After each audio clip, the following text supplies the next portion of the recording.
ఆయుష్మాన్ భారత్ పథకంపై ప్రత్యేకమైన కార్యక్రమాన్ని ఇప్పుడు వింటారు.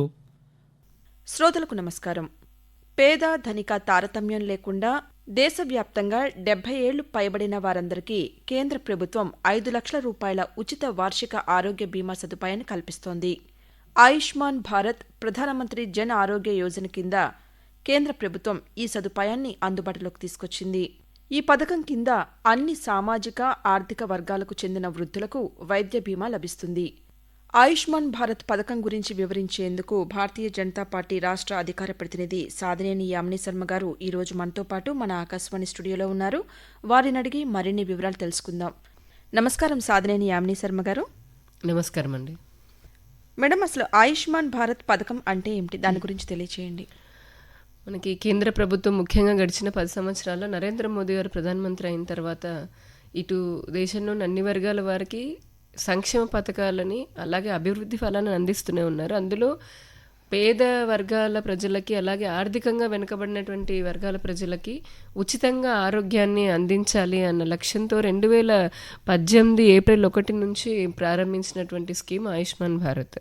దీంట్లో ఏంటంటే ఈ స్కీమ్లో పేద ప్రజలు ఎవరైతే ఉంటారో వారికి కొన్ని వందల రకాలైనటువంటి మెడికల్ ఫెసిలిటీస్ ఏవైతే ఉంటాయంటే చికిత్సలు, అవి ఇటు ప్రభుత్వ ఆసుపత్రిలో కానీ అలాగే ప్రైవేట్ ఆసుపత్రిలో కూడా వారు ఉచితంగా వైద్య సహాయం పొందే అవకాశం ఉంది. యామిని గారు, అసలు ఆయుష్మాన్ భారత్ పథకం యొక్క ముఖ్య ఉద్దేశం ఏమిటి, దాని గురించి తెలియచేయండి. అంటే PMJAY ప్రధానమంత్రి జన ఆయుష్మాన్ భారత్ ఏదైతే ఉందో అది కేంద్ర ప్రభుత్వం పూర్తిగా నిధులు సమకూర్చేటటువంటి ప్రపంచంలోనే అతిపెద్ద ఇన్సూరెన్స్ పథకం అని అనుకోవచ్చు. మనం అతిపెద్ద ఆరోగ్య బీమా లేదా భరోసా పథకం అనుకోవచ్చు. ఇది భారతదేశం ప్రభుత్వం మరియు ప్రైవేట్ ఎంపానల్డ్ ఏదైతే రిజిస్టర్డ్ ఆసుపత్రులు ఉంటాయో వాటన్నిటి ద్వారా ముఖ్యంగా ఏంటంటే టార్గెట్ కేంద్ర ప్రభుత్వానికి వచ్చేటప్పటికి టైర్ 2 అంటే 2వ శ్రేణి అలాగే 3వ శ్రేణి సిటీలు, చిన్న చిన్న నగరాలు అంటాం కదా, అక్కడ పెద్దగా మంచి ఆధునికమైనటువంటి వైద్యము ఇదివరకు గతంలో అందుబాటులో లేదు. PHCలు ఉండేవి కానీ అంతకు మించినటువంటి వైద్య సహకారం అనేది ఉండేది కాదు. కాబట్టి ఈ కేంద్ర ప్రభుత్వం పథకం కూడా ఒకటి గ్రామీణ ప్రాంతాలు అంటే ఈ టైర్ 2, టైర్ 3 అని అంటాం కదా, ఇటువంటి నగరాలకు కూడా ఎక్కువగా ప్రజలకి లబ్ధి పొందించే విధంగా ఈ పథకం ఉంది. ప్రపంచంలోనే అతిపెద్ద ఆరోగ్య పథకం ఇది. మన దేశంలోనే మొట్టమొదటిసారిగా ఇంప్లిమెంట్ చేస్తూ ఉన్నారు. దీనికి సంబంధించింది ఏంటంటే ముఖ్యంగా ఇందులో బెనిఫిట్ కవర్ అంటే ఈ పథకం ద్వారా ఏమవుతుందంటే వైద్య పరీక్ష, చికిత్స మరియు సంప్రదింపులు ఉంటాయి. టెస్ట్లు అంటాం కదా, టెస్ట్లు అలాగే మనకి ట్రీట్మెంట్, కన్సల్టేషన్ ఇవి అన్నమాట. తర్వాతనేమో ఆసుపత్రిలో చేరడానికి ముందు ఏవైతే ప్రీ కన్సల్టేషన్ కానివ్వండి, ప్రీ అడ్మిషన్కి సంబంధించిందో దానికంతే సంబంధించిన ఖర్చులు కానీ, లేదా ఇప్పుడు ఔషధాలు అంటే మందులు మరియు వైద్యానికి సంబంధించినటువంటి ఇప్పుడు వస్తువులు వాడుతుంటారు, అవి కూడా బిల్లులు ప్రైవేట్ ఆసుపత్రులు వేస్తారు మనకి. సిరంజ్ దగ్గర నుంచి పెద్ద కాటన్ వరకు కూడా అన్ని వాళ్ళు విడిగా వేస్తారు మనకి. అటువంటి వైద్య చికిత్సకు సంబంధించినటువంటి పరికరాలు కానీ వస్తువులు, వినియోగ వస్తువులు ఏవైతే ఉంటాయో అవి. అలాగే దీంట్లో ముఖ్యంగా ఏంటంటే ఇంటెన్సివ్ అండ్ నాన్ ఇంటెన్సివ్ రెండు ఉన్నాయన్నమాట. ఈ ఇంటెన్సివ్ అండ్ నాన్ ఇంటెన్సివ్ కేర్లో అలాగే రోగ నిర్ధారణ మరియు ప్రయోగశాలలో పరీక్షలు ఏవైతే ఉంటాయో అవి, అలాగే వసతికి సంబంధించి అంటే ఇన్ని రకాల బెనిఫిట్స్. ఇన్ పేషెంట్ అంటాం కదా, అంటే ఓపీ మాత్రమే కాకుండా ఇన్ పేషెంట్ సర్వీసెస్ కూడా ఆయుష్మాన్ భారత్లో కవర్ అవుతుంది. చికిత్స సమయంలో కొంతమందికి ఎక్స్ట్రీమ్ ఎమర్జెన్సీలు తలెత్తుతూ ఉంటాయి, అంటే కొంచెం చాలా క్లిష్టమైనటువంటి పరిస్థితుల్లో ఉండి ఇంకా చికిత్స భారంగా మారేటటువంటి పరిస్థితులు ఉంటాయి. ఎంతటి భారమైనటువంటి సిచ్యువేషన్ అయినా ఒకసారి చికిత్స అంటే మొదలు పెడితే దానికి సంబంధించిన ఖర్చు మొత్తం కూడా కేంద్ర ప్రభుత్వం భరిస్తుంది. ఈ ఆరోగ్య బీమా ఏదైతే ఉందో దీనికి సంబంధించి కవర్ అయ్యేటటువంటి అంశాలు అన్నమాట. దీని ద్వారానే మనం అర్థం చేసుకోవచ్చు ప్రీ కన్సల్టేషన్ దగ్గర నుంచి పోస్ట్ చికిత్స వరకు కూడా ఇదంతా ఎంటైర్ ప్రాసెస్లో ఉన్నటువంటి ఇంక్లూడింగ్ మెడిసిన్స్తో సహా, మెడిసిన్ కానీ ఫుడ్ కానీ ఇవన్నీ కూడా ఆయుష్మాన్ భారత్ ద్వారా కవర్ అయ్యేటటువంటి అవకాశం మనకి ఉంది. మేడం, ఆయుష్మాన్ భారత్ పథకం కింద ఏ చికిత్సలు అందిస్తారంటారు?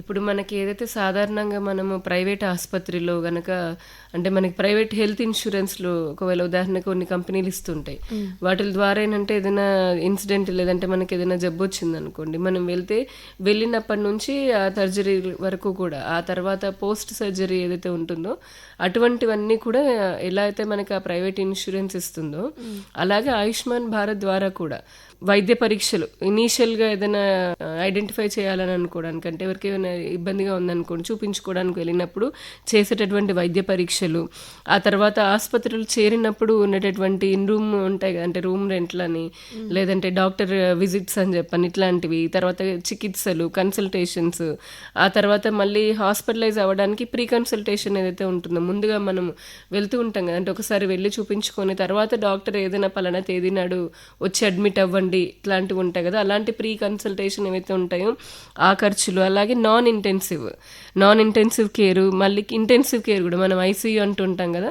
మళ్ళీ మందులు కూడా, సో మందులు, అలాగే ఇతరత్ర ఖర్చులు, మళ్ళీ డయాగ్నోస్టిక్స్, ల్యాబొరేటరీ సర్వీసులు, ల్యాబ్స్లలో కనుక ఏమైనా ఇవి ఉంటాయి, పరీక్షలు చేస్తారు కదా, టెస్టులు అలాంటివి, రూమ్ అకామిడేషన్లు, ఆ తర్వాతనేమో అవసరమైతే కనుక ఇంప్లాంట్, ఏదైనా అవయవానికి సంబంధించి ఇంప్లాంట్ సేవలు, ఆ తర్వాత ఇంకా చెప్పాలంటే ఆసుపత్రి ఉన్నటువంటి రోగికి అవసరమైనటువంటి ఆహారాన్ని కూడా అందిస్తారు, మంచి పౌష్టికాహారము, ఆ తర్వాత చికిత్స సమయంలో ఏదైనా క్లిష్ట సమస్యలు తలెత్తుతూ ఉంటే గనక అటువంటివి, మళ్ళీ ఆపరేషన్ అయిపోయిన తర్వాత లేదా డిశ్చార్జ్ అయిపోయిన తర్వాత 15 రోజుల పాటు వరకు కూడా వైద్యపరమైనటువంటి ఖర్చులు ఏవైతే ఉంటాయో వాటన్నిటికీ సంబంధించి కూడా ఇందులో మనకి చికిత్సను అందించారు. ఇన్ఫ్యాక్ట్ కోవిడ్ని కూడా ఇందులో చేర్చారు.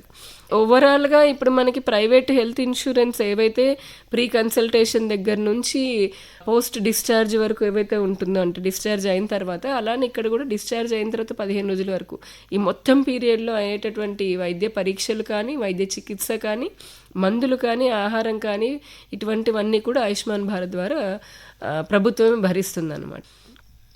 మేడం, అసలు ఆయుష్మాన్ భారత్ పథకం పొందటానికి ఎవరు అర్హులు, అలాగే వారు అర్హత పొందటానికి ఎలాంటి ధ్రువపత్రాలు సమర్పించాలి? ఇప్పుడు పట్టణ ప్రాంతాల్లో లేదా గ్రామీణ ప్రాంతాల్లో ఉన్నటువంటి ఆర్థికంగా వెనుకబడినటువంటి వారు, లేదంటే పేద వర్గాల వారికి ఈ ఆయుష్మాన్ భారత్ పథకం వర్తిస్తుందండి. దీనికి సంబంధించి అంటే వివిధ రకాల వృత్తుల్లో ఉన్నటువంటి, ఇప్పుడు చేతి వృత్తులు ఉంటారు, అటువంటి వారందరికీ కూడా ఈ పథకం వర్తిస్తుంది. దీని ద్వారా ఏంటంటే సంవత్సరానికి 5 లక్షల రూపాయలు, ఇందాక మనం చెప్పుకున్నాం కదా, ఒక సంవత్సరానికి ఒక మనిషికి 5 లక్షల రూపాయల వరకు కూడా ఈ ఆయుష్మాన్ భారత్ ద్వారా లబ్ధి చేకూరుతుంది. దీనికి సంబంధించిందంటే రాష్ట్రీయ స్వాస్థ్య బీమా యోజన కింద నమోదు చేయించుకున్న వారు కూడా ఆయుష్మాన్ భారత్ కిందకు వస్తారు. అలాగే మనం అర్హత మనకి ఉందో లేదో అని చెక్ చేసుకోవడానికి కూడా దీనికి అవకాశం ఉంది.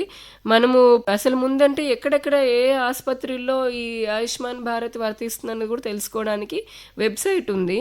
దాన్ని అధికారిక వెబ్సైట్లోకి వెళ్ళిన తర్వాత అందులో మన రాష్ట్రము అలాగే మన జిల్లా క్లిక్ చేసిన తర్వాత హాస్పిటల్ లిస్ట్ వస్తుంది.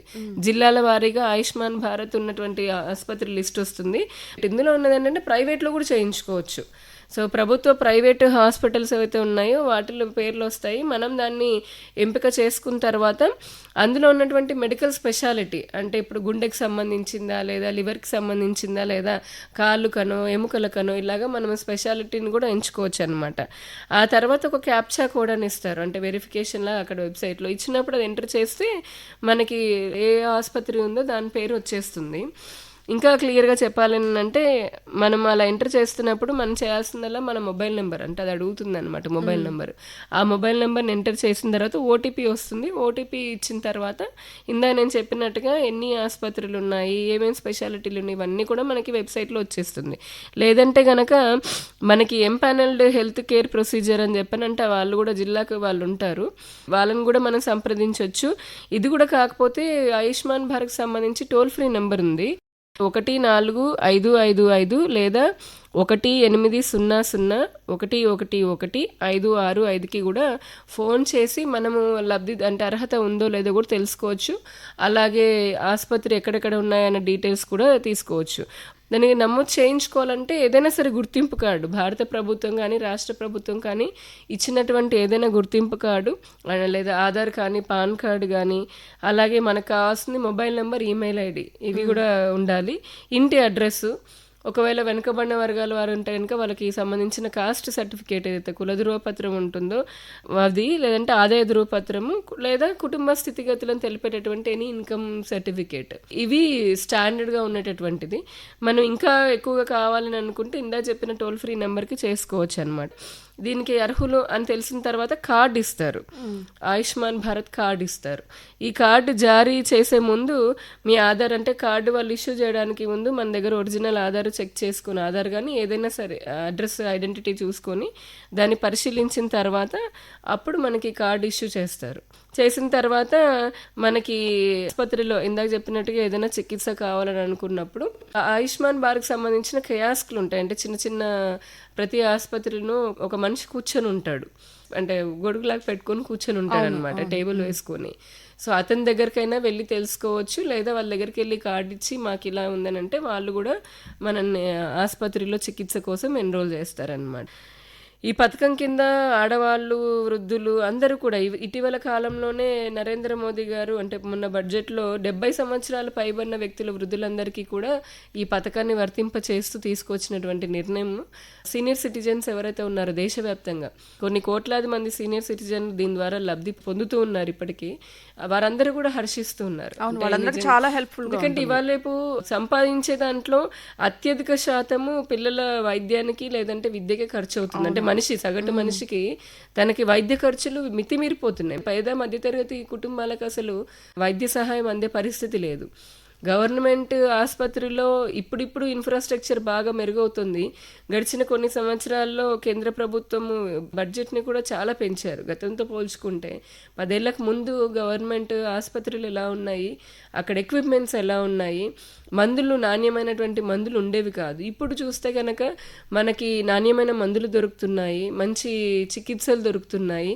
అలాగే వందలాది చికిత్సలు కూడా ఇటువంటి ఆయుష్మాన్ భారత్ ద్వారా పేద ప్రజలందరికీ కూడా ఉచితంగానే వైద్య సహాయాన్ని అందించడం అనేది ఇప్పటివరకు దాదాపు 10 కోట్ల మందికి పైగా ఇందులో ఆయుష్మాన్ భారత్లో కూడా రిజిస్టర్ చేసుకోవడం జరిగింది. దాని ద్వారా లబ్ధి కూడా పొందడం అనేది జరిగింది. ఏదేమైనా సగటు మనిషికి చాలా మంచి ఊరటనిచ్చేటటువంటి ఒక సంక్షేమ పథకం ఆయుష్మాన్ భారత్ అని మనం చెప్పుకోవచ్చు. యామిని గారు, ఆయుష్మాన్ భారత్ పథకంలో సుమారు ఎన్ని రకాల వ్యాధులకు చికిత్స అందిస్తారు?